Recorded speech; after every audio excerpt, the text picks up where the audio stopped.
Good evening, ladies and gentlemen. Welcome to another Wednesday. It's April 21st. That means you know it. It's another Landlord Shop Talk, the only show dedicated to landlording in Alberta, the Alberta Landlord Shop Talk show. I am your host, Mackenzie Wilson. As you can see, I am indeed flying solo tonight. My esteemed colleague, Chris Noble, is busy. He's dismounted his motorcycle, and he was actually quite worried if he left his motorcycle in pieces, he couldn't put it back together. So he's not here. He's still somewhere in the garage working on a motorcycle.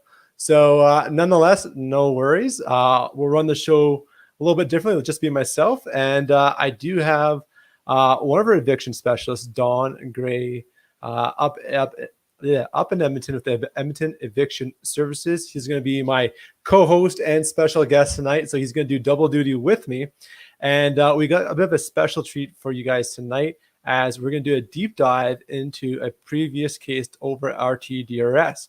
So it'll be kind of neat. We'll dive in the case. We'll look at the different details, how the case was presented, what went right, what went wrong, and take away some lessons learned. So folks, if you do have to go through a hearing at the RTDRS, you can take some tips away so you can present a little bit better and have a favorable outcome come your way.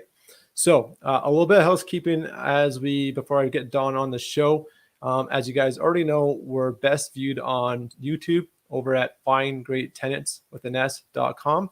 As well, if you guys haven't noticed, we've been busy in the background, and I put timestamps on all of our previous shows, and we're updating our thumbnails, so the shows are a little bit easier to find on YouTube. So if you're looking for a previous tidbit or a tip, we've timestamped all the questions that we've talked about in the past, so it's a little bit easier for you guys to find some key information that will help you out with your landlord questions. Other than that, let's get Mr. Don on the show. Don, how are you doing tonight, my friend? Fantastic. And you? I'm doing great, Don. Pleasure to have you on as always.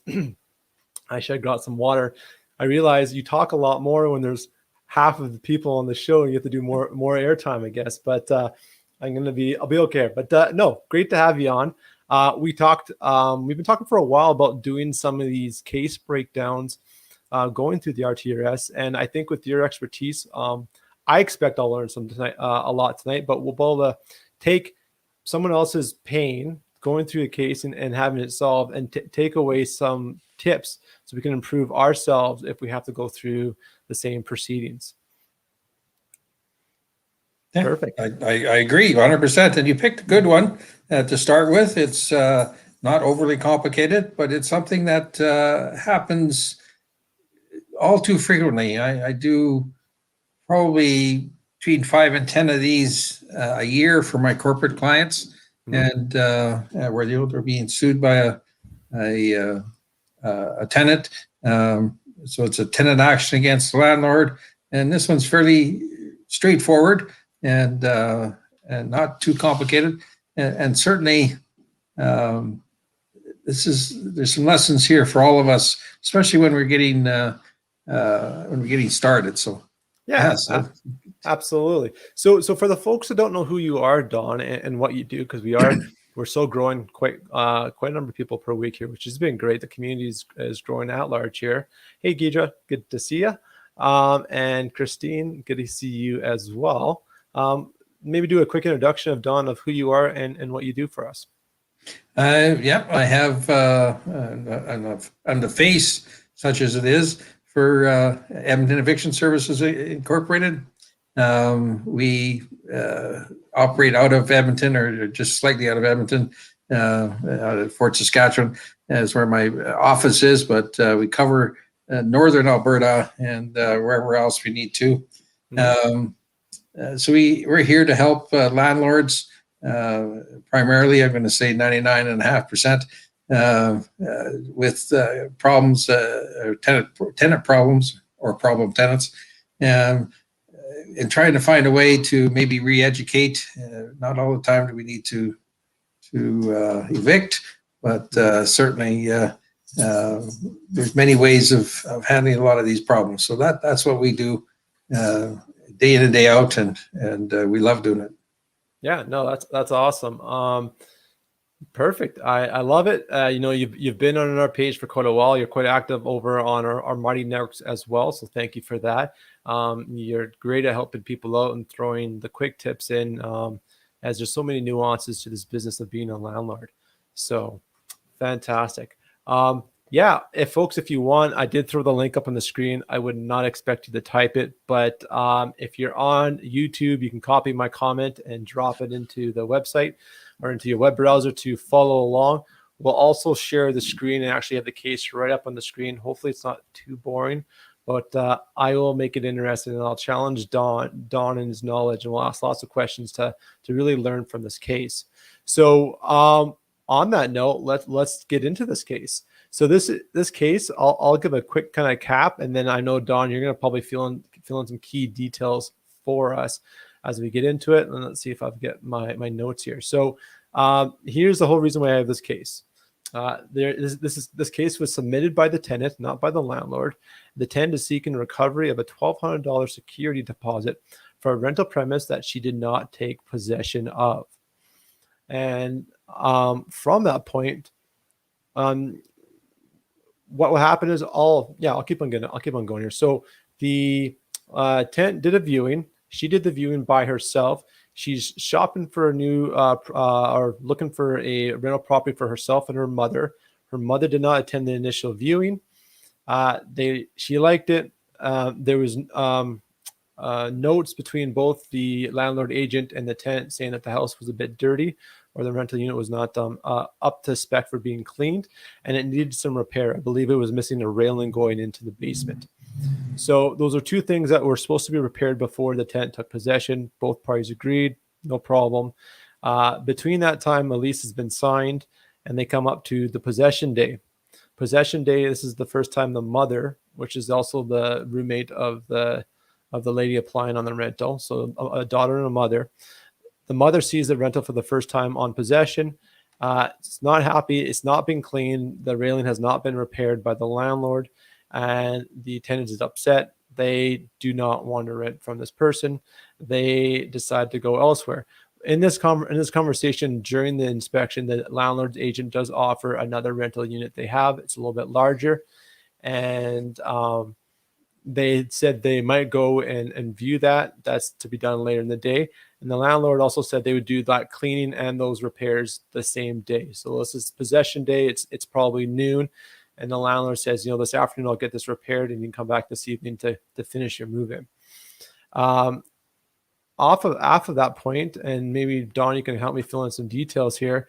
This is where things tend to break down. Let me just think here. I'm looking at it now. No, right. The tenant allegedly, or however you want to say this, says that they phoned and left a voicemail with the landlord agent saying they are no longer interested. The landlord agent said they never got this phone call. So now we have a communication breakdown.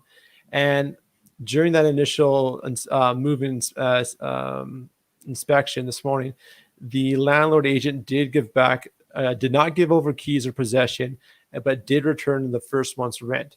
But they still have the damage deposit in their possession.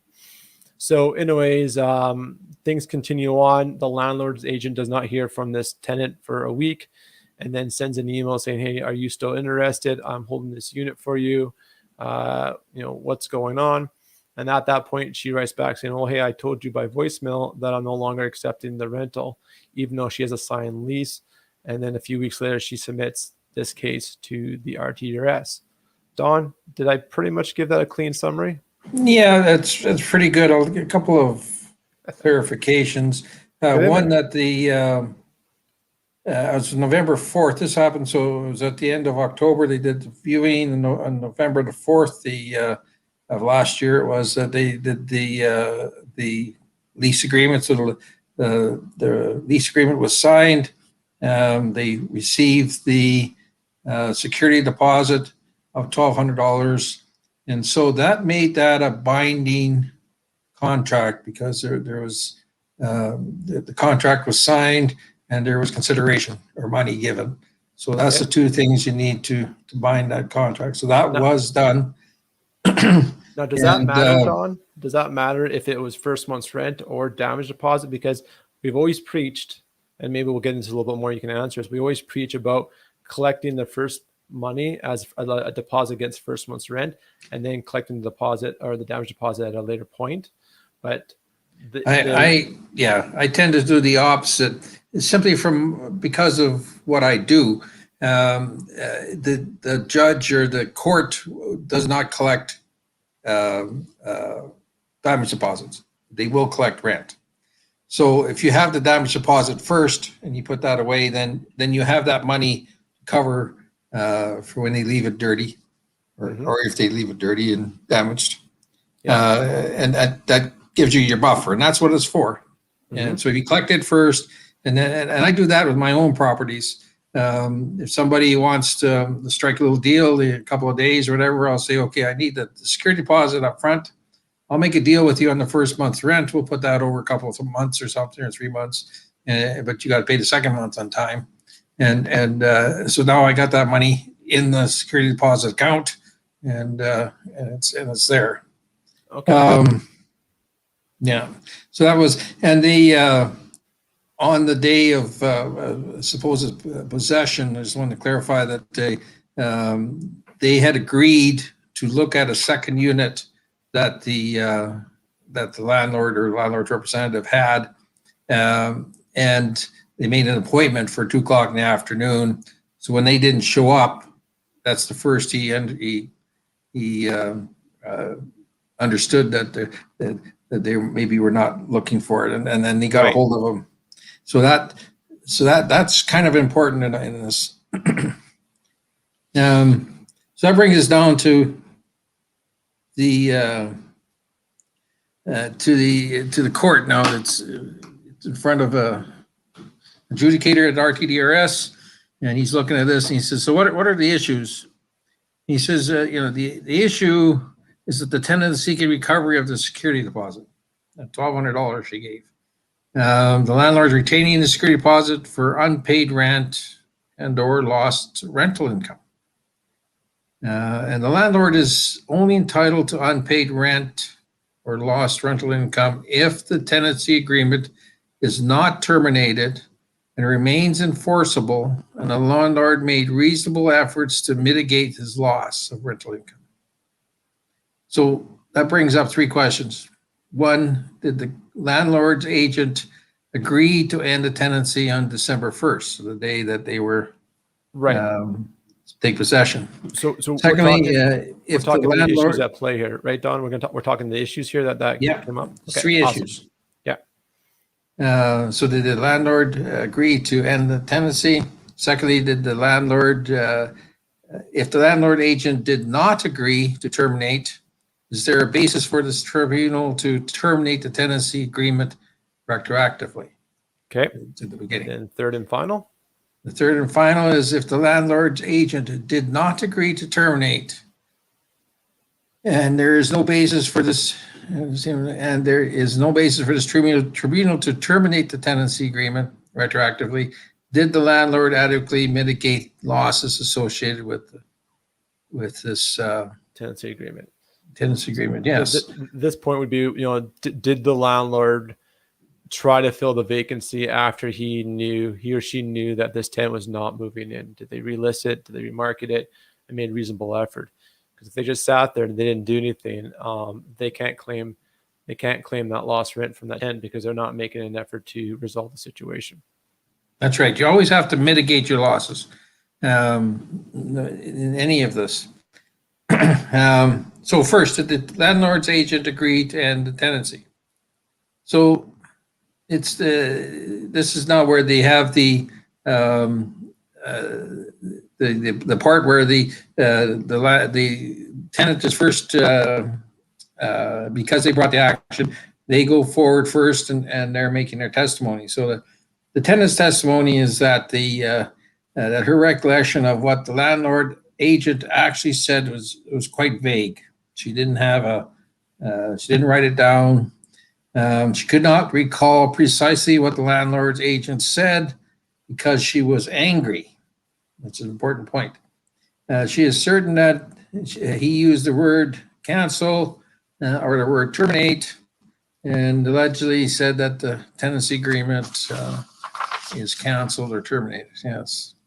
So So that I'm was going to ask you a question, Don. Why is that an important point that the tenant was angry? How's that taken into consideration? Well, we'll see that a little later, Okay. and it speaks to her memory, is what it does, and um,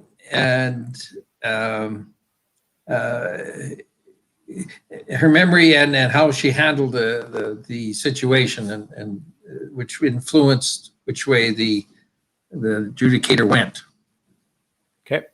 So Next, he talked to the mother, because the mother was there at the hearing as well. The mother said that she looked through the rental premises and noted that everything needed cleaning. There was no handrail. And she recalled that after she said they could not move into the rental premises, the agent replied with fine, and then handed back the check for the first month's rent. She believed that they were done with this place, regardless of whether they decided to take the other rental premises or not. So then third was the other side now, the landlord's agent. It's his turn to speak. He said that the tenant's mother was mainly upset about the size and configuration of the rental premises, not so much dirt or the missing rail, because she did not attend the initial viewing. She was seeing the premises for the first time. And he went on further to say that he presented the option of potentially moving to another bigger rental premises. The offer of the second rental premises was only a second option and not an outright release from the tenancy agreement. He made that clear. He took the keys back from the tenant because he only gives tenants keys when the move inspection is completed. He returned the first month's rent check to the tenant because at that point he was not clear whether the tenant would be staying in the subject rental premises or moving to another slightly more expensive unit. Okay. So the tenant then comes up with back and says that shortly after leaving the rental premises, she called the landlord's agent to cancel the viewing of the second rental premises. So this is kind of leading them on to start with, and now she's decided that she's not going to. She says she connected to the voicemail and left a message. Yeah. And the landlord's agent called her about 2:30, so they're supposed to be there too. Called about 2:30 to ask where she was, and then again later to say that he had not received her message on the voicemail, which is quite possible. That. Okay. Agent says that he never received any call from the tenant and did not hear from her at all after leaving the subject premises, so the original premises. So the adjudicator now points out some of the observations he made through all this. And the first one is quite true. It's often the case in these type of things that parties are less than perfectly clear with one another. And that's why it's so important. Communication is so important. This is a typical case of it. And the parties have selectively remembered only the aspects of their conversations that support their positions. Mm-hmm. I'm sure we've had that before. Yeah. All of us. So the tenant's allegations to the landlord's agent, by his words and actions, agreed to terminate the tenancy agreement. Because the tenant brought it forward, the burden of proof is on the tenant.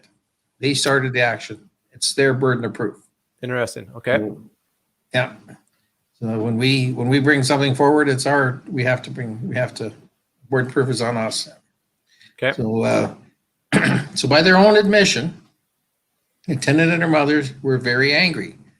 They made up their minds that they did not want to live in the rental premises. It seems more likely that the landlord agent did not agree to unconditionally end the tenancy agreement. Rather, he was offering a compromise. If you agree to rent the other rental premises, I'll release you from your obligation for this rental premises. Yeah. And then that it's clear when you look at it too. I mean, that only makes sense. So according to that, the tenant had failed to convince the adjudicator that the landlord agent agreed to end or terminate the tenancy agreement. Okay, so on our 3 points, the issues, number one, there's no convincing information from the tenant that the landlord agent agreed to end the tenancy. Okay. Correct. All right. Okay. Now, issue 2: are there grounds to terminate the tenancy agreement retroactively? Okay. So looking at the RTA, Residential Tenancy Act, which governs all of this, Section 37 sets out the remedies available to a tenant, and in particular, it's 37D that provides the remedy. The first three are methods. So it says termination of the tenancy by reason of breach or contravention, if in the opinion of the court the breach or contravention is of such significance that the tenancy should be terminated. So that's the one we're talking about, Don? Yeah, that's the remedy. So essentially, that provides that the adjudicator cannot terminate the tenancy agreement unless the landlord has breached the tenancy agreement, right, or contravened the RTA. In such a way, yeah. So, and that applies both ways to landlord or tenant, who's brought it forth. So the tenant, in their submission, did not refer to any part of the tenancy agreement that was breached. So they just said, we want our money. They didn't say why or because of this clause or because of anything. I should have my money back. This leaves the 3 covenants prescribed by Section 16 of the RTA. So, the tenant's got covenants, the landlord's got covenants, and the landlord's got 3. And the first is that the premises be available for occupation by the tenant at the beginning of the tenancy. And it was. So the tenant showed up, the unit was vacant, it was ready for move-in. They chose not to move in because of they deemed it was not clean, and they deemed there was a missing handrail. Perfect. Is B, that the landlord will in any significant manner disturb the tenant's possession for peaceful enjoyment of the premises. That not really relevant. Not relevant. Okay, so then C. C is that the premises will meet at least the minimum standards prescribed for the housing premises under the Public Health Act and other regulations, and that's basically the Minimum Housing Standards Act. So that could be possible. That's possible. So he goes on to say now that the fact that some cleaning and minor repairs required probably does not mean that the premise was not available for the occupation, as you had said. Okay.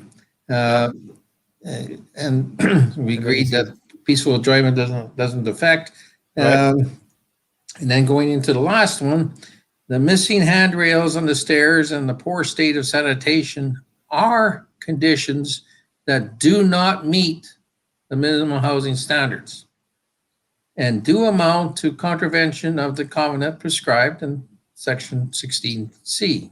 Okay, perfect. Okay, so it does apply. So the landlord should have had the unit ready for occupation. And looking at it, he had a month. So he should have. No reason. Yeah, delivering what you promise. So then we go, in looking at this a little deeper, the landlord's agent said, that he had problems, but in fact that he could get that cleaned and that railing up that afternoon. So December the 1st or whatever day it was now. It says right here, in fact, it was done that afternoon. This delay in dealing with the deficiencies amounted to a minor breach of the landlord's convenience. So the RTDRS is seeing, since, yes, he had a month to get this cleaning and the rail repaired, but since he's still able to deliver on the day of possession, it was considered a minor breach. Yeah, and then going one step further, it says not every breach or contravention by a landlord justifies the remedy of termination of the tenancy. Interesting. And we have that all the time on the other way. Just because a tenant does something doesn't mean that he automatically gets evicted for that. So can I put that disagrees. in another words, Don? So is it fair to say the punishment does not fit the crime? Someone jaywalked, they shouldn't be thrown in jail. It's just a fine, if that. Yeah, that's right. They don't get hung by the neck. Right. So what he's saying here is that this landlord breach was not significant enough to terminate the tenancy agreement. That's right. It was not enough. And then he goes and referenced some other previous cases as precedents. I don't think we need to get into that. That's fine. If you guys want. They're there for your reading. So then the third issue that's been brought up here is, did the landlord adequately mitigate losses? All right, Don, I'll let you take this away. Correct. Thank you. Yeah. So Section 27 of the RTA provides that when a tenant repudiates, I can't say that word, a tenancy agreement, the landlord may recover lost rental income to the end of the fixed term.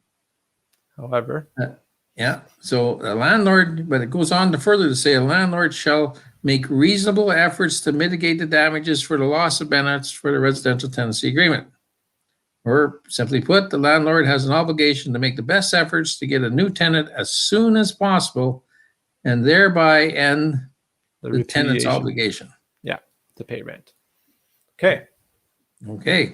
So as of the hearing, hearing was on February 11th, and this happened in November, December. The unit was still not rented. And now there's some reasoning back and forth, which from what I can see, he was using his head. The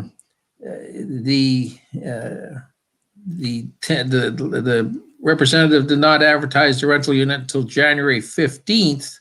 Yeah. Because he did not hear from the tenant. In his mind, there was a binding tenancy agreement in place, and he could not look for a new tenant until the tenant confirmed her intentions. I understand that, but that's not how it works. So let's take a pause then, Don. Yeah. So this tenancy is supposed to start December 1st. She tries to move in, doesn't like the condition. They set up a second viewing later that afternoon in another rental property owned by the same landlord. And then she doesn't show up. There's a bit of a cancellation, a bit of miscommunication. And then this landlord has waited essentially a month and a half before he's even started advertising, let alone placing a tenant into place. And that's simply unacceptable. And why is that, Don? Well, because he needs to mitigate his losses. So he needs to try and rent that right away. And how do we rent? Well, we have to advertise it. We don't have a pocket full of people waiting to jump into our units. Well, sometimes we used to have a long time ago. Yeah. So what would be considered reasonable? Does it have to be within 24 hours of December 1st, within the first week, 2 weeks? Like, what would be considered reasonable? I think what would be reasonable, and I think he states it a little further, a week, certainly with a couple of days would have been ideal. But if he had waited a week for her to come back. Yeah, a day or two after the tenant was not. That's enough. I mean, he can tell if she's not getting back to her in a week, then the deal's dead. It's clear. He has to get that unit rented. Mm-hmm. That's his job. So waiting until January 15th was too long. Yeah. So there's a mistake by the landlord. That's right. And it said, however, okay, go ahead. Yeah, I'm going to say, no, he looked at that.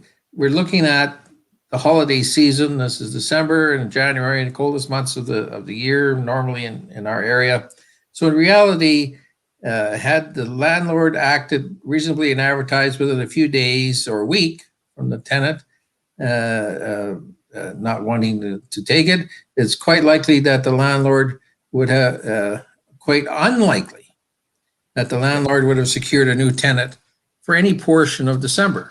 And that makes perfect sense. Right. So I'll just sum that up. So basically, I'm actually really happy to see this. The adjudicator has taken in consideration. It's Christmas, it's December, it's probably the most difficult month of the year to rent out a rental property. He's given that, he's taken that in consideration in the decision here, which is great to see. Yeah. And he goes on to further say that, and given the high occupancy rates at that time of year and the approaching Christmas season, it would have been very lucky to secure a new tenant in December, even if the landlord had advertised right away. And in spite of that, he probably would not have found one in January either. So therefore, he doesn't say that, but that's... I like this part. In spite of the landlord's less than stellar mitigation efforts, I find that the loss of December was probably unavoidable and the tenant should be liable for that month. Okay. Yes. So now we're going to get down to the decision here. Yep. The decision is the landlord is entitled to retain the security deposit for lost rental income in December 2020. Therefore, the tenant's application to recover the security deposit is dismissed. So, okay. Bye-bye. So then it goes on to say the tenant's ongoing liability for lost rental income after December 2020 is not a question that is properly before me. However, basically he's going to give an opinion if this was part of the case, which is not, but if it was, given that I've found the landlord did not make the best mitigation efforts, I would suggest that were the issue before me for decision, the tenant's liability to the landlord ends with December rent. Therefore, if basically saying if the landlord tried to claim lost rent in January, too bad, so sad, you're not getting it because you did not mitigate your losses in a reasonable amount of time. That's right. So we got some lessons out of this. In looking at it, first off, I'm going to say that communication is key. We can't not assume that the other person is understanding what we're talking about. Yeah, absolutely. Another thing is that we need to take notes as we're going along, just simple little notes to remind you later. Now, this one, the tenant acted very quickly to take the landlord to court. The tenant has 2 years from the date of knowing the loss to apply for a hearing. So she could have waited 2 years. So you can imagine what kind of problems there would have been in his memory 2 years down the road if he didn't have some notes. No, that's a big thing. And I run into this. I've had several people now that have gone to the very end to file in that as a strategy, and it hasn't worked so far with the ones I've had, but I think it's mostly because we're more lucky than smart. The lease was signed and the deposit received upon signing, and that's the way we need to do it. You need to have that money in your account. I've seen many cases come where the landlord signed the agreement, made arrangements, didn't take any money, and then actually even had tenants move in without anything in the bank. Yeah, we definitely don't preach that here. What would be the best way to do that, Don? Just as he did it, actually, taking the money at least. And I would have went one step further, and I would have kept that first month's check. I would have left it in the file folder. Not necessarily have cashed it, but certainly if I had all my ducks in a row, then which hopefully I would have, then I would have been applying for December's and January's. I would have done a counterclaim, and I would have wanted December's and January's. And if I had that money already in the bank, and I was told by the adjudicator to give it back, well, I got it to give it back. If I have to go chasing after it, that could cost me a lot more money. Okay. Yeah. So one thing I'm taking away I find quite interesting, Don, here is I've always thought, well, not as much anymore since I've been a part of this page, but initially first became a landlord, I always thought a secured deposit was always refundable. So I found it interesting reading through this case that the landlord was able to take a security deposit and this essentially applied to first month's rent. You know, this tenant signed a lease, didn't move in, It's December 1st, challenging time of the year to rent, unlikely to find a tenant. And they were basically able to keep that damage deposit as compensation for first month's rent. So I did not know you could do that, really. Well, the security deposit is first to be used for any repairs, any cleaning, that sort of thing. And if there's any money left, then you put it towards any money that's owing. So Right. missing rent, that sort of thing. So that's what was done in this, because there was no repairs or cleaning needed because they never moved in, but there was money owing. Okay. Yeah. Now, of course, this whole thing would have been avoided if the unit had been ready. You need to be on top of your job. I need to be on top of this thing calling on a year old time.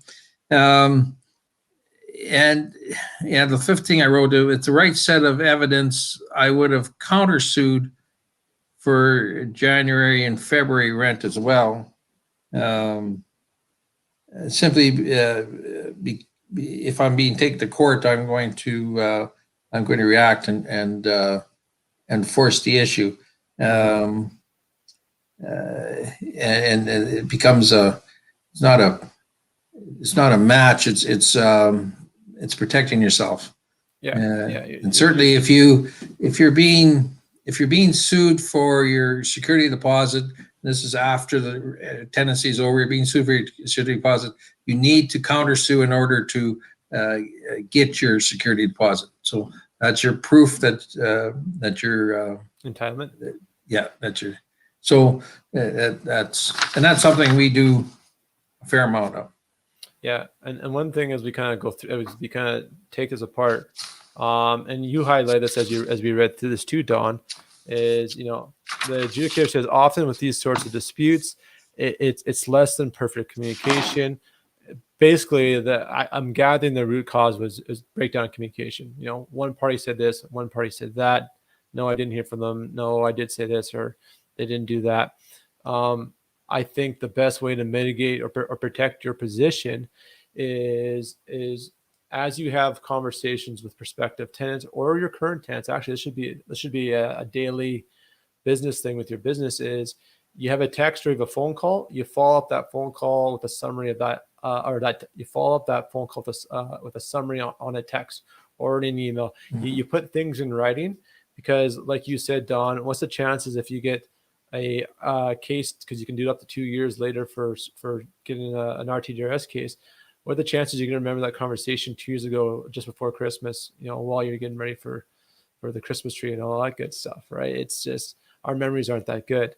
So the best practice is making a habit of just saying, hey, you know what, just for our reference, Mr. Tenant, per our phone call today, I will get this done for you, and you said you will do this for me. Have it in writing, have as a text. And even yet, I mean, if you want to go the extra mile, you text it and you email it. You've got 2 more means of communication backing up your phone call. So you've actually talked to that tenant 3 different ways for the same message. Yeah, and your credibility goes through the roof if you got your file folder open and you're saying, I've got this and I got this, and let me read this. I wrote this on this date. Here's the date and time I wrote it, and your credibility just goes. Yeah. Yeah, you look organized. You've got your ducks in a row, and you've got the proof, and you got the nice, neat and file. You walk in, and you just present it like nobody's business. Yeah, yeah. No, that's. I think that's so critical. And like you said, Don, you see this more almost in every case. Is probably there's some breakdown in communication where there's a misunderstanding that unfortunately spirals into where they need to go to a hearing. Yeah, he said, she said. Yeah. Yeah. Yeah, exactly. Okay. Yeah. Wow. Well, we kind of got through that pretty quickly, about 3/4 of the hour. People, if you got questions, ask us away.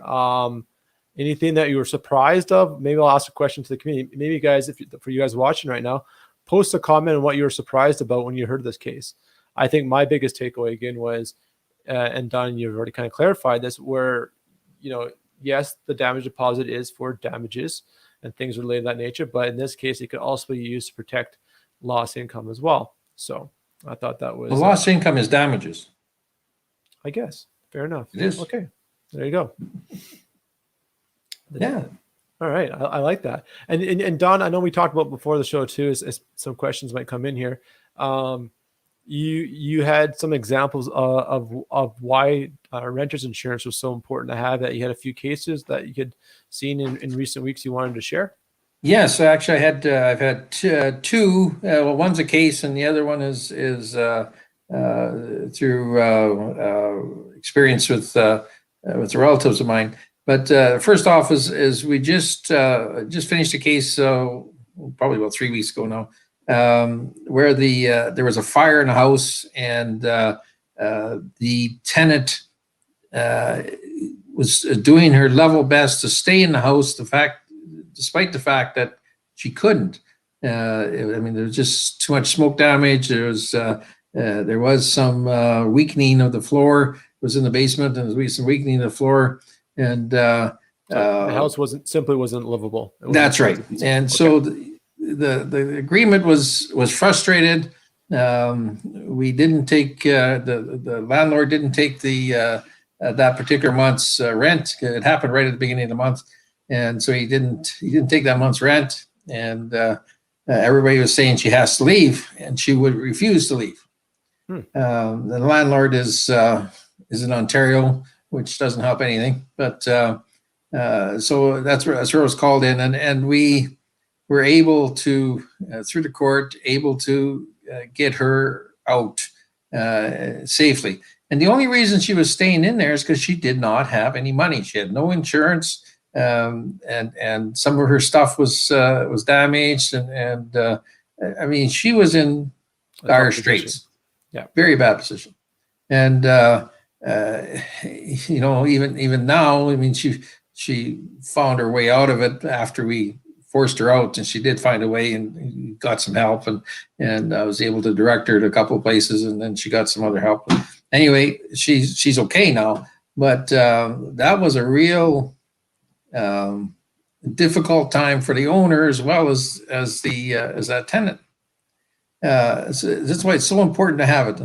And the opposite side, a nephew of mine and his girlfriend decided to cohabitate, and they moved into a unit, and they weren't there. I don't think it was 2 months, and they had a backup, a sewage backup, real messy. Gross. I think it was about a foot of sewage in the basement. And both of them had tenant insurance for their own stuff. And it went so smooth. They didn't have to lift a finger. The crews came in very quickly from the insurance company, and they moved everything out. The place was cleaned up. And their goods were cleaned, and hotels paid for as well. I would assume. Hotels paid for. Yeah, everything. It was just awesome. Positive, wonderful thing. And in talking with him, he said, "I don't know why people don't get tenant insurance." He says, "That damn thing only cost me $25 a month. It saved me hundreds and hundreds of dollars." It's that same old thing, right? It's not a problem until you need it, right? And then you paid for it. And I'm glad you brought that up, Don. I mean, we preach that so much. I mean, that's from a tenant's perspective. I mean, we want to, the tenants are our customers. We want to look after, make sure they're treated well. So it's so imperative to make sure they've got tenant insurance. So if something does go sideways, they can be looked after. On the flip side, from a landlord's perspective, you're mitigating so much liability. If they're out on their own, no, you don't have to pay for your tenant's hotel, but I'm pretty sure you're going to feel pretty dang bad if they're out in the cold or wherever they're not even not able to get a hotel or anything because your suite's been damaged that they can't live in or whatnot. So we've got, and I'll segue quickly in this, we've got a partnership with New Era Insurance right now. Very powerful too. And two things I like about this is one, they got a great insurance package for tenants. It works out well. Very affordable. It's easy to sign up, less than, I think, 5 minutes online. And they accept credit card. But probably more importantly, besides the easy use for the tenant, is use landlords now get automatically notified when that policy gets set up. You get automatically emailed a copy of that insurance policy for your records. And then the best part is you get emailed automatically if there's a cancellation. So now not only do you know if they've canceled the insurance, you've got an early warning indicator that your tenancy is going sideways, and you can get on top of it before you get a midnight move on your hands. So, and there's other extra costs that involved when the tenant doesn't have insurance, and one of them was this fellow having to pay for me in order to get the situation resolved.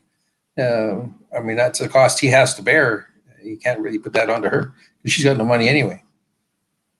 yes, yeah, exactly. I got a question. Yeah. Sorry, I kind of segged that way out of that one, but I did get a question up here. Someone wanted to ask you, Don. Let me see. I got to pull double duty here and be a Chris Noble. That was Cody's asking the question. Okay, so I'll put it here. You know, Cody, what would be the typical cost to hire you, Don, to deal with an eviction? I know that can simply range depending on what factors are at play, but would you be able to at least give us a ballpark of what that your services kind of run at?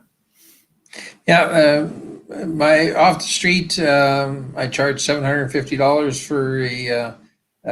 for a eviction, and I look after all the work, and that includes the application fee, and you know, if I have to go 5 or 10 times to serve the guy, chase him around the block or whatever I have to do to get it done, that's all included in there, and that's up to a bailiff. So basically the whole basic thing, a damage claim is a little bit more money, but it's a lot more work. And so far I've been lucky. I've managed to find them all, but there's been people that certainly try to hide away from that. So that's my cost. I don't know what other people charge. You know, there's probably cheaper guys out there, but I know I do my damnedest to do the best work. So. Yeah, and you know what, Don, and let me highlight a point here. We had an example that I helped, Chris and I helped out a couple landlords. It might have been in February, if my memory serves me correctly. And long story short, they went and did the whole process themselves. Started in November. This tenant they had happened to be a little bit smarter. She, what would be the right word for it? She filed a counter claim or whatnot. She prolonged the process. And basically, if they had someone like yourself, Don, who knew the system, who would have gotten their ducks in a row before they presented their case, this would have been one and done. But because the tenant was willing to fight back, she did a counter claim and so on, and did a second hearing and a third hearing. This got prolonged over 3 to 4 months. So something that, you know what, you're right, it does cost you to bring you in, Don, but your cost is actually quite nominal if you prevent 2 to 3 months lost rent. And it's simple as that. It's you spend a little more up front, but then the case gets solved done quicker, less stress on your behalf, and then you're not dealing with lost rent in a continued battle for 2 to 3 or 4 more months. And additionally, the RTDRS will allow $225 as what they call a court cost, which is collectible from the tenant. Now, you know, in reality, if the tenant owes you some money and is not going to pay, he's not going to pay that either. But that is, if you do get collected, you can collect that as well. And in comparison, I'm not a lawyer. I want to make sure everybody knows that I'm not a lawyer. I'm just a seasoned old gruff guy. But a lawyer will start at $2,000 and go up from there. And I need to tell you that I do have lawyers that hire me to handle their clients' work. So, that tells you there that you know, there's no money in it for them. So it's better, cheaper for them to hire it out. Well, that too, and it's kind of like riding a bike. RTDRS is a different form of court than going to provincial court, and if the lawyer's never been there, you're spending so much money for someone that unfortunately has no experience for what you need to solve your problem. Folks like yourself, Don, and I know we've got Rob Bowe, we've got Servit and Brad Longsway. You guys are so familiar with the system. You guys got it down to, you know, which adjudicator is presenting. You'll actually shift your case a bit to present the wording a little bit differently depending on who's going to be doing your hearing, just because you guys are so well versed in the system and the process. So, and that goes to the point why the lawyers will hire you guys out, because again, it's a different process and you guys know it well. So, I don't know who asked this question. I don't know why I can't find it, but that's okay. Facebook user, maybe throw your name out there. If there are roommates and both people on the lease, of course, do they both need their own tenants insurance? Well, I would say yes, because they both have their own stuff, their own belongings, and they're insuring their belongings is what they're doing. Yeah, exactly. And they maybe two roommates could probably share the same accommodation if they got put up in a hotel, quite possibly, depending on what type of roommates they are.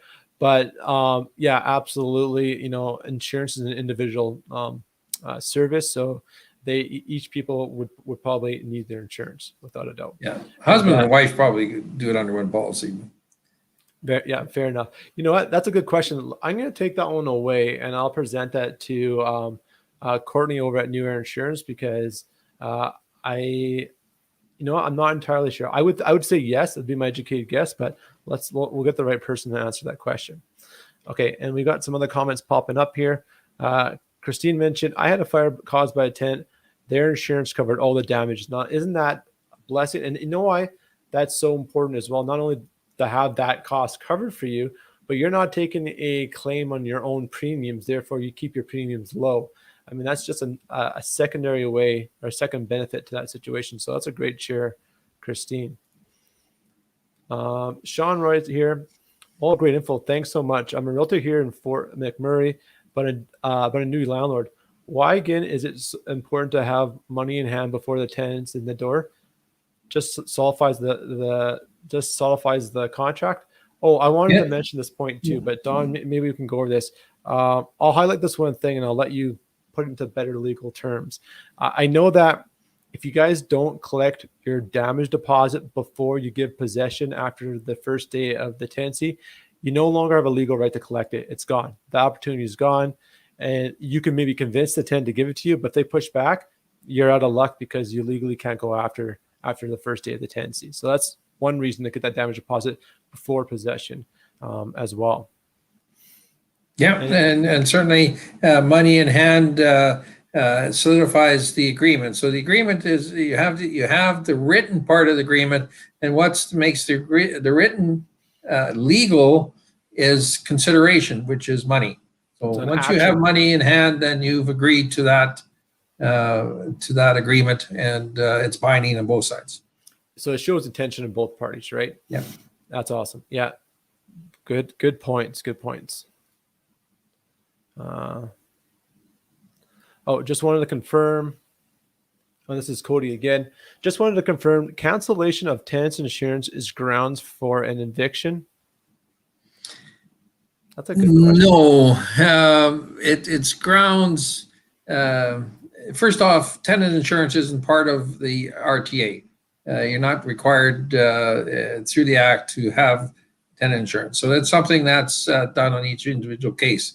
So certainly, if you in your lease, you're required to have tenant insurance and they didn't have it, you could add that to other problems. So they're not paying the rent on time. They've got piles of garbage around. They're having big parties and interfering with other people. You add that on.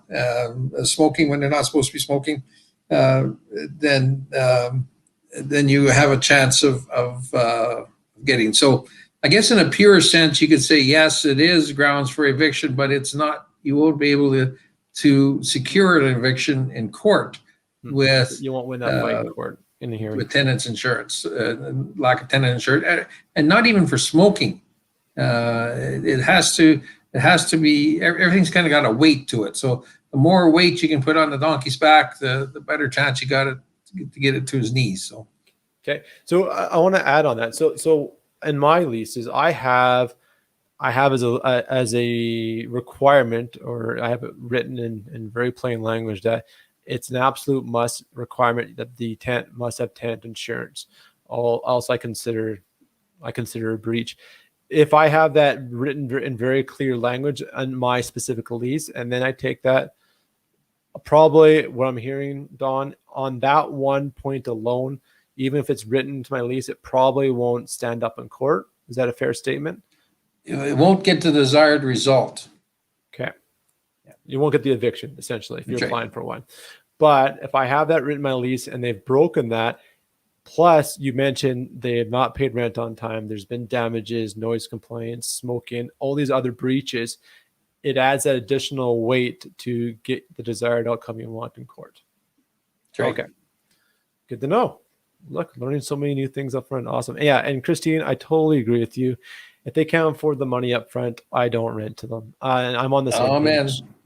Yeah. Like, and this is, I think this is really, let put that in another perspective. If a tenant comes up to you, a prospective tenant viewings, they cannot pay damage deposit, and they're asking you for like a payment plan.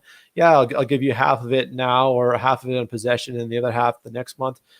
If they can't put that kind of money together, I would expect that's going to set the tone for them having trouble to pay rent the entire time. So don't even open up that Pandora's box. Yeah. Well, folks, it's 8 o'clock. That went pretty quick. Dawn, thank you so much. As we kind of wrap up the show here, do you guys got any more questions? Dawn, is there any other thing that you kind of got on top of the mind to share? Well, here's a good question, folks. If you do need to get a hold of Dawn, you've got some additional questions. Dawn, how do we get a hold of you? You can send me an email to dawn@edmontonevictionservices.com. You can call me at 780-974-8427. No, my carrier pigeon's dead, so you can't send that. That's the two major ways.